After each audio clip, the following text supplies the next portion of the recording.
Niekedy v minulosti sa o dávnoch tak nevedelo. Všetci ľudia s tými znevýhodneniami boli zatváraní kdesi v ústavoch.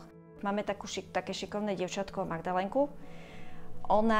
Ja to vždycky vravím kolegyňam, že ona keby išla kdesi do nemocnice, jak taká pomáhajúca pracovníčka, že by pekne vedela aj rozniesť poháre, vedela by sa aj porozprávať s tými klientmi. Ona je isté, že úplne tak kdesi zapracovaná, aj rodičmi vedená od malička. Dokáže samostatne fungovať, aj keby napríklad nemala tých rodičov. A toto si myslím, že poslednú dobu v spoločnosti je také, že tí ľudia sú viac primáni. My sa s nimi musíme naučiť žiť, lebo oni vedia s nami fungovať, len my častokrát nevieme sa napojiť na tú ich voľnu. Ja som za Sabinou, za naše mesto veľmi rada, že u nás deti so znevýhodneniami sú inkluzívne vzdelávané v školách. Ono sa hovorí 21.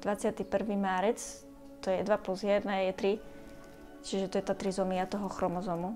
Ja to volám šiestý zmysel, oni majú taký svoj šiestý zmysel. Sú to ľudia, ktorí sú viac navnímaní, ja ich tak beriem. Majú v sebe také čosi, také blízke, čo ich nutí tým druhým pomáhať. Takí sú otvorenejší, srdečnejší, sú takí usmievavejší, kontaktní. To sú neskutočne kontaktní ľudia. A hovorí sa, že sú to Božie deti.